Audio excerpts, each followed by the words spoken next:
Everyone spent the week fleeing to cheaper models because they're good enough. This week someone made the cheap model better, half the parameters, 4-bit, matching a model twice its size. Good enough and cheap just became better and cheaper. The whole week has been one story. Enterprises fleeing premium models for cheaper ones because good enough now covers most work. Tuesday, a Hugging Face research result quietly moved the goalposts because it didn't just make a model cheaper to run. It made the smaller, compressed model better. That breaks an assumption everyone in this field has treated as a law of physics, and it's the most consequential item on a genuinely strong technical day. Here's the result and why it matters. The technique is Quantization-Aware Healing, QAH, and the headline is almost hard to believe. A student model that's half the teacher's parameter count and quantized to 4-bit matches, and on some benchmarks slightly exceeds the full-size, full-precision original. On Live Code Bench, the compressed 4-bit half-size model edges past the 120B teacher. On GPQA Diamond, it closes to within noise. The serving win underneath. Roughly 4x less weight memory than a BF16 model of the same size, and at half the parameters it roughly halves compute per token. For BF16 native families like QWen, the combined reduction approaches 8x. Run that math against everything this week. Enterprises are routing to cheaper models to cut costs, accepting they might sacrifice a little quality. QAH says you may not have to sacrifice anything. You can have a model that's a fraction of the size, a quarter of the memory, and just as capable. Why this is a genuine assumption breaker, not just an optimization. For years, the mental model of compression was a dial: squeeze the model smaller, lose a bit of intelligence, and you trade one for the other. 4-bit was shorthand for cheaper but a little dumber. QAH is part of a wave alongside quantization-aware distillation, showing that with the right training recipe, you can heal the damage compression does, recover the lost capability, sometimes past the original. The trade-off didn't disappear entirely, but it cracked, and the direction is clear. The cost floor for a given capability is dropping fast, and the teams who master these compression and healing recipes will run frontier-adjacent models on hardware a fraction the size everyone else needs. For a data ML engineer, this is the most actionable frontier there is right now, not which model is smartest, but how small can I make a good enough model before it stops being good enough, and the answer keeps getting smaller. Which lands perfectly against the day's big-picture voice.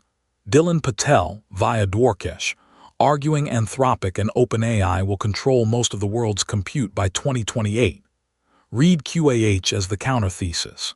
If the two labs are going to hoard the compute, the escape hatch for everyone else is needing less of it, and QAH, quantization, tiered memory, and the whole efficiency stack are exactly that escape hatch. Patel's is the concentration story.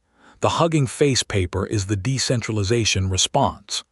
Both are true, and the tension between them, a few labs owning the compute versus everyone else getting radically more efficient at using less, is the defining infrastructure question of the next 2 years. Pair Patel's piece with Ben Larica's, What AI Teams Should Know About HBF and Tiered Memory. HBF equals high bandwidth flash, which is the practical companion.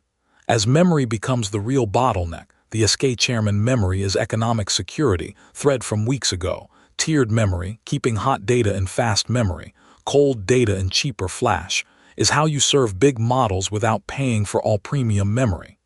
QAH shrinks what you need. Tiered memory optimizes how you store it.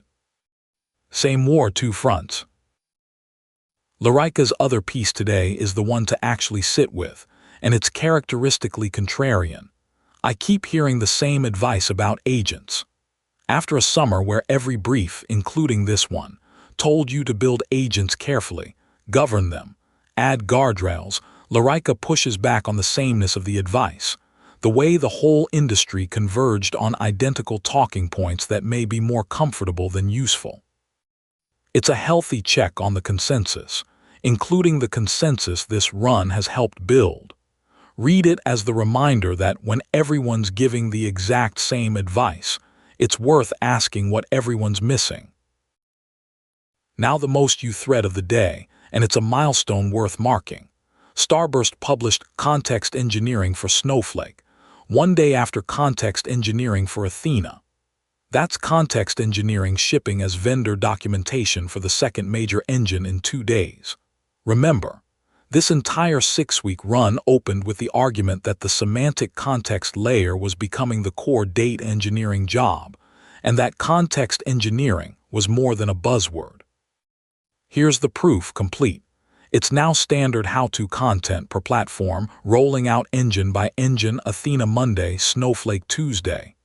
A thesis becomes real when it becomes a checklist, and this one has. If you run Snowflake, the guide is genuinely useful, but the meta signal is the vindication. The bet on context engineering, called in this brief's very first entry, paid off in full. The builder's bench was rich, so grab what's yours. DuckDB table functions in Java extends the embedded database darling into the JVM ecosystem. Nice if you're a Java shop wanting DuckDB speed. Hugging Faces wire it, run it, deploy it.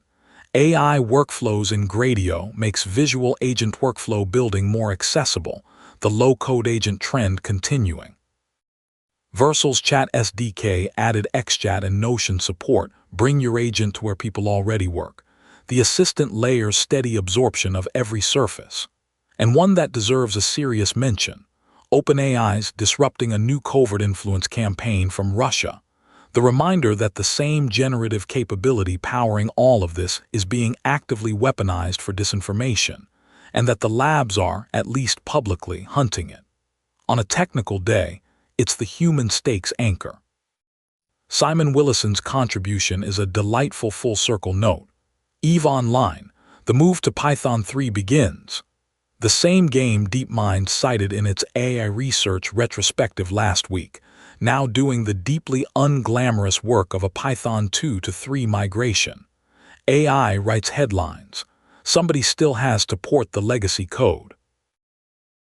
The through line, one sentence. On August 25, a hugging face technique made a half-size 4-bit model match one twice its size.